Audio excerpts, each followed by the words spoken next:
You're listening to an Airwave Media Podcast. Hello, and thanks for joining Revolution 250, where we look at events that took place 250 years ago this week. This is from the American Revolution podcast, just a short bonus episode to remind you about these important anniversaries from the Revolutionary War. This week, we remember the recall of British commander in North America, General Thomas Gage, which took place on September 26, 1775. General Thomas Gage had taken command of the British Army in North America and become the military governor of Massachusetts in 1774. His orders upon his arrival were to enforce the Intolerable Acts. He had confidently told officials in London that he would have no problems bringing order back to the colony. Once in Massachusetts, Gage quickly found that his goals were impossible. An armed and angry populace quickly limited his authority to the town of Boston. After his raid on Lexington and Concord on April 19, 1775, Gage found his army besieged and unable to leave the city. By the time Generals Howe, Clinton, and Burgoyne arrived in Boston, Gage was unable to see any way to get out of the situation. Although Gage remained in command, he allowed General Howe to take most of the army and attacked Bunker Hill in June. Although the British took the hill, it was the bloodiest day that the British Army would experience during the war. Gage lost more than 20% of his army. Gage had already sent reports beginning only months after his arrival that imposing British control by force of arms would be impossible.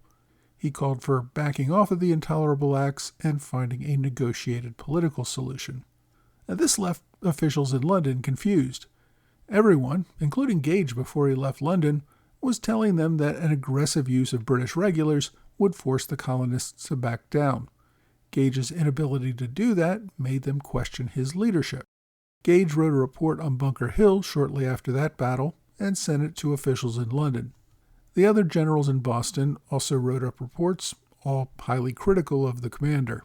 Back in London, men like Prime Minister Lord North, the Secretary of State for North American Affairs, Lord Dartmouth, and even the king himself, all agreed that it was time for new leadership in America. Lord Germain, who would soon replace Lord Dartmouth, had been calling for Gage's recall for months, even before Lexington and Concord. It only took the government 3 days after receiving Gage's report on Bunker Hill to make its decision to recall him.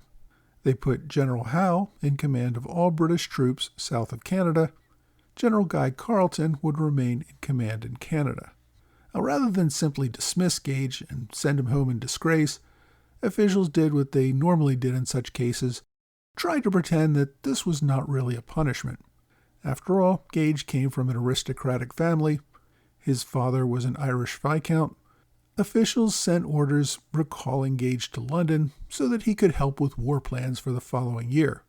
Dartmouth's letter simply said that since there would be no more major actions in America that year, his services would be best used advising officials in London. Everyone, of course, knew, however, that Gage would never return. The Navy ship Scarborough brought the orders to Boston, arriving on September 26, 1775. Upon reading the note, Gage accepted his fate and turned over command to General Howe.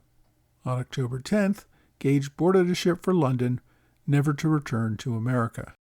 Gage sailed home on the Pallas, along with Secretary of Massachusetts, Thomas Fluker, who was the father-in-law of Henry Knox.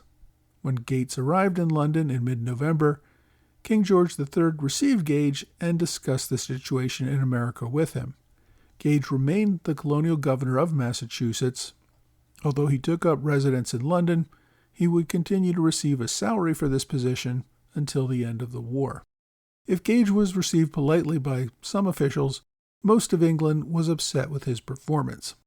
One officer wrote a few months later, quote, "Gage, poor wretch, is scarcely thought of. He is below contempt." As the war progressed without Gage, his successors did no better than he did with the Americans, and his reputation began to recover. He was appointed to sit in judgment of General Burgoyne after the surrender of Saratoga. In 1782, after the North government fell, he would be promoted to full general, although he never led an army again. I hope you've enjoyed this Revolution 250 moment.